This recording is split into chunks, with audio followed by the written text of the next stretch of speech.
Memasuki bulan September 2019, nampaknya informasi naiknya iuran BPJS sebagai jaminan kesehatan nasional semakin mendekati realisasinya.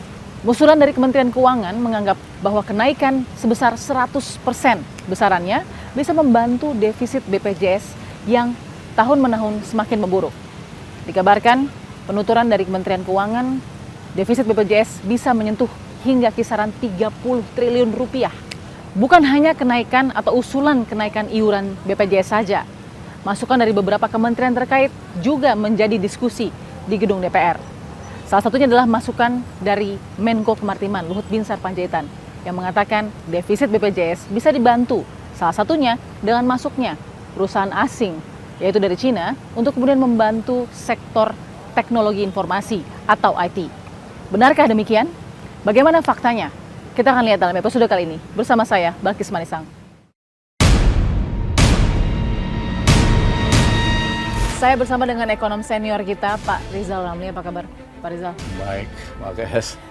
Ada usulan Kementerian Keuangan mau naikkan iuran BPJS sekitar 100% dengan skema yang mungkin belum dipastikan bersama. Tapi juga ada masukan juga nih dari kementerian. Misalnya Pak Luhut ya, Kemenko Maritim kita, Pak Luhut Binsar Panjaitan yang udah deh gimana kalau kita gandeng saja asuransi perusahaan asing dari Cina kemudian untuk bantu defisit BPJS yang sekitar 30 triliun kali ya mendekati 2020 nanti. BPJS itu kita perjuangkan mulai tahun 2011 kira-kira, akhir tahun 2011. Bersama dengan Serikat Pekerja, Saudara Iqbal dari Ketua-Ketua SPSI, dan Profesor Tabrani dari UI. Nah kami pada waktu itu berjuang bersama Serikat Pekerja, kebanyakan pejabat Indonesia nggak mau ada BPJS. Menolak? Gitu. Menolak. Alasannya waktu itu? Alasannya macam-macam, kita nggak punya uang, bla bla bla. Ya, sehingga kita pada waktu itu teman-teman Serikat Pekerja demonstrasi ratusan ribu di depan istana waktu SBY presiden di DPR buat ngegolin ini. Baru gol lah tahun 2014. Ya. Tahun 2013 ya. Nah, tetapi pembiayaan awalnya atau modalnya itu dibikin pas-pasan. Sehingga tidak aneh pasti nanti suatu waktu akan mengalami kesulitan finansial. Nah, yang kedua, biasanya kan ada dua komponen iuran dari rakyat pekerja sama iuran perusahaan. Pada lobby lah pada waktu itu para pengusaha supaya iuran perusahaannya itu kecil. Sudah iuran peserta sendiri kecil ditambah dengan iuran pengusaha kecil, tidak aneh bakal kesulitan keuangan. Di tengah kesulitan ini, dan kesulitannya udah tahu udah sejak 1 tahun terakhir. Dokter banyak yang belum dibayar gajinya. Berapa bulan, rumah sakit kagak dibayar, obat-obatan farmasi nggak dibayar. Masalah ini setahun lebih nggak diurus-urus, makin lama kan masalahnya makin besar. Tiba-tiba ada yang sok jagoan, ya panggil aja Tiongkok, Pinan buat beresin. Emang bangsa Indonesia nggak bisa beresin masalah dia sendiri? Ini masalah nggak ribet-ribet amat kok. Kalau kita mau benahin, satu, memang pola iuran harus diperbaiki. Ada komponen rakyat yang memang harus disubsidi, mereka rendah sekali harus dibayar. Yang ketiga, ada komponen perusahaan yang memang harus dinaikkan. Kita benahin BPJS supaya kekuatan finansialnya lebih kuat, baik dari segi penerimaan iuran seperti tadi, tapi tetap ada prinsip cross subsidi antara yang mampu dan kagak mampu. Dan yang ketiga, kualitasnya dong, kualitas IT-nya kita perbaiki. Ya kan, sehingga ibu-ibu datang, nggak usah bawa surat ini cukup 1 kartu dong. Yang kedua, kalau ngantri dia udah tahu kira-kira besok datang jam berapa, jam 12. Ini bisa diperbaiki. Dan ini bukan orang udah nyampe bulan, udah nyampe Mars, ini nggak ada canggih-canggihnya sama sekali. Ya, jadi nggak perlu minta bantuan Tiongkok buat urusan kayak gini aja. Ada memang nama perusahaan yang sudah disebutkan Ping An misalnya. Siapa sih Ping An ini? Pak Rizal, yang disebutkan Pak Luhut? Itu salah satu perusahaan asuransi besar, termasuk terbesar di Tiongkok. Ya.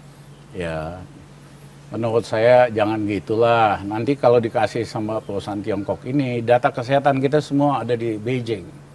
Oke. Yang kedua nanti bisnis obat-obatan, kan nanti pembeli obat paling besar adalah BPJS. Betul. Akhirnya mereka jadi pemasoknya juga dan lain-lain. Ya, saya minta para pejabat yang berpikir gini, pikirkanlah kepentingan nasional dan keamanan nasional. Oke. Jangan asal setiap masalah minta tolong sama Tiongkok, kayak kita negara terkebelakang. Oke. Oke, BPJS ini satu, ada PR database. Ekonomi kan semua juga butuh database kan, Pak Rizal. Ini yang kita mungkin, saya nggak mau bilang kita tidak punya kemampuan, tapi kita agak lemah di database. Dan itu core dari semua usaha. Itu bisa diperbaiki. Hari gini kan, sederhana aja lah, Gojek aja kan itu database-nya banyak bisa. Iya kan? Iya. Itu bukan masalah sama sekali, asal manajemen ngerti, ya kan, tahu apa yang harus dilakukan dalam bidang IT, teknologinya tersedia, custom programmer sama softwarenya ada semua kok di Indonesia. Oke, prediksi Pak Rizal soal BPJS dengan kondisi seperti ini, kalau tidak cepat-cepat bangkit bisa kolaps nggak? Mungkin ya kolaps nggak? sekarang sih, aduh kesian lah rumah sakit kecil, dokter-dokter, ya kan, dan ini masalah yang bisa diselesaikan. Oke. Ya, cuman perlu integritas, perlu leadership, perlu skill lah untuk benahin ini. Banyak orang hebat di Indonesia yang bisa benahin ini. Oke. Ya. Ya. Pak Rizal, terima kasih Pak Rizal Terima sudah kasih, memberikan terima kasih. analisanya. Ini ekonom senior kita. Kita akan temukan fakta berikutnya. Salah satu usulan untuk mengurangi defisit atau mengatasi defisit BPJS adalah datang dari Kementerian Koordinator Bidang Kemaritiman dengan Pak Luhut Binsar Panjaitan. Mengatakan bahwa teknologi informasi yang dimiliki oleh pihak asing, dalam hal ini Ping An Company Insurance, bisa membantu defisit BPJS. Seperti apa sebenarnya maksud dari Pak Menteri Luhut tentang masukannya untuk mengurangi dan mengatasi defisit BPJS? Kita tanyakan.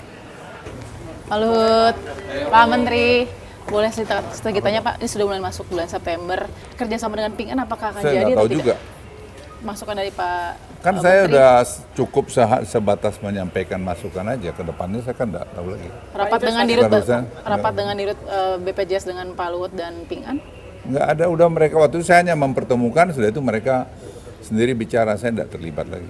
Kita kan punya banyak PR database juga, karena itu jadi salah satu fondasi. Awas kau jatuh. Ya, ada PR database untuk memperbaiki. Indonesia ini kan mau unggul nih. Nah, dengan kita kan harus terbuka juga dengan asing atau tidak, karena kalau tadi. Kalau data kita enggak dong, data kita tetap di kita.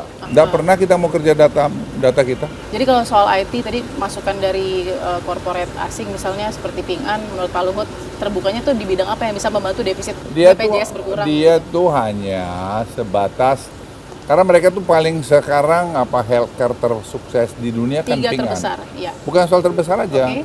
tersukses. Ya, jadi Singapura aja pakai mereka. Oke. Ya, jadi sistem mereka itu proven. Karena Jadi, itu kita bisa adopt dari sana. Ya, dia mau lihat sistem yang sudah ada kita, dan dia juga tidak mau mengganti sistem kita. Nah, dia hanya melengkapi Ya. apa yang masih dilihat dia kurang dengan sistem kita. Dan soal pengadaan hardware apa semua, pemerintah Indonesia ini tidak mau terlibat. Gitu. Jadi itu bisa mengurangi defisit. Saya nggak BPJS. tahu. Sekarang saya nggak ngerti lagi karena hanya sebatas waktu saya ngenalin itu aja. Itu Selanjutnya itu Bu Puan punya kerjaan. inisiasinya Karena dari inisiasinya dari Indonesia atau tawaran dari Ping An langsung? Tawaran mereka udah lihat lama apa mereka bisa nggak gitu. Makasih Pak Luhut. Baik. Oke, penjelasan dari Pak Menteri soal masukan dan usulannya dari Menko Kemaritiman. Beberapa waktu dalam sepekan ini kemudian menjawab sudah tadi bahwa usulan dikatakan oleh Pak Luhut datang dari Ping An sendiri yang melihat kondisi dari defisit BPJS dan kondisi dari social healthcare kita atau jaminan kesehatan nasional kita. Masih banyak kementerian terkait yang butuh menjawab ini. Kita akan temukan fakta berikut.